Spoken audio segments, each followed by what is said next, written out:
सांगर जो इलाइक़ो मुखी ढंढ जे करे बि मशहूरु आहे। मुखी ढंढ खे सिंध जा मुहक़िक़ गोरीलनि जी ढंढ करार ॾियनि था। मुहक़िक़नि मूजिबि सिंध में 3 ढंढूं घणियूं मशहूरु हूंदियूं हुयूं, जिन में मंछर, कींझर ऐं मखी ढंढ शामिल हुयूं।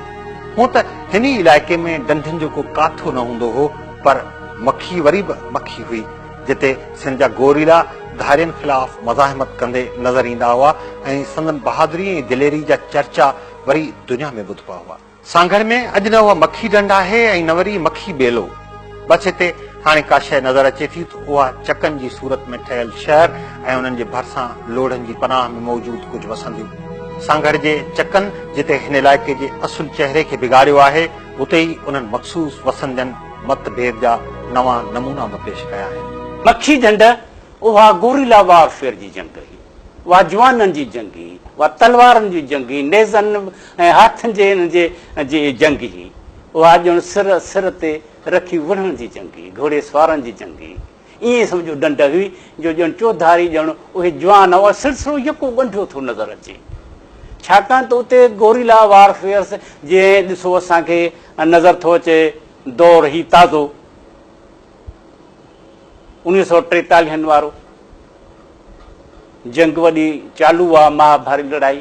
हिते बि जेको आहे सो असांजी अंग्रेज़नि जंग जारी आहे मखीअ ढंढ वारे इलाइक़े में। मखीअ ढंढ में जो ईअं माण्हू सिंधी गोरीला बंदूकूं तलवारूं खणी निकिरंदा हुआ ऐं वेहंदा हुआ ऐं राति जो ओचितो वञी अंग्रेज़नि जे हमराह ऐं हुनजे लश्कर ते हमिलो कंदा हुआ त अंग्रेज़नि जा हौसला बाख़्त थी वेंदा हुआ त किथां आया, कीअं गुम थी विया, ऐं वरी हिननि खां लभंदा बि कोन हुआ।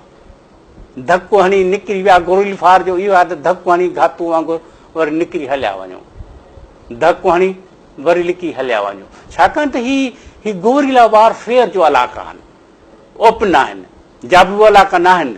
माण्हू वेढ़ा जो तहफ़ुज़ कोन्हे, तंहिंजे करे जेकॾहिं दुश्मन तमामु घणे अंदाज़ में आहे, घणी तइदाद में आहे त आउं अकेलो वञी, तव्हां अकेलो वञी झटि को हणी तंबुनि खे बाहि ॾेई तीली ॾेई हिकदमि लिकी वञी ढंढ में पओ ऐं ढंढ में पोइ उन्हनि जा दुश्मन जा पीउ बि असांखे ॻोल्हे कोन सघंदा हुआ।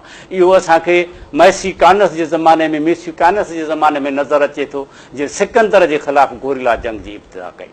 उहो पंहिंजे वक़्त जो शहनशाह हो, मैसी कानस पंहिंजे वक़्त जो शहनशाह हो, पर सिंध जे ख़ातिर हुन जंग में वेही कैपिटल क़ाइमु कई, आर्ज़ी क़ाइमु कई ऐं सॼी जेका आहे मैनेजमेंट गोरीला वारफेयर जो जंग मां हलंदो हो। ऐं सिकंदर सां ख़ूब चोटूं खाधाई।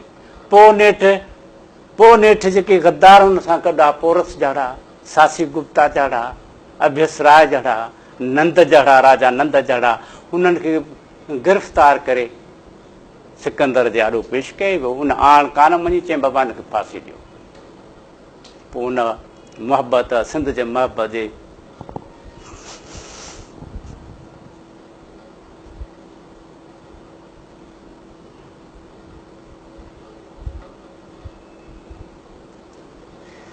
सो सिंध जे मुहबत जे इश्क जे ॾोह में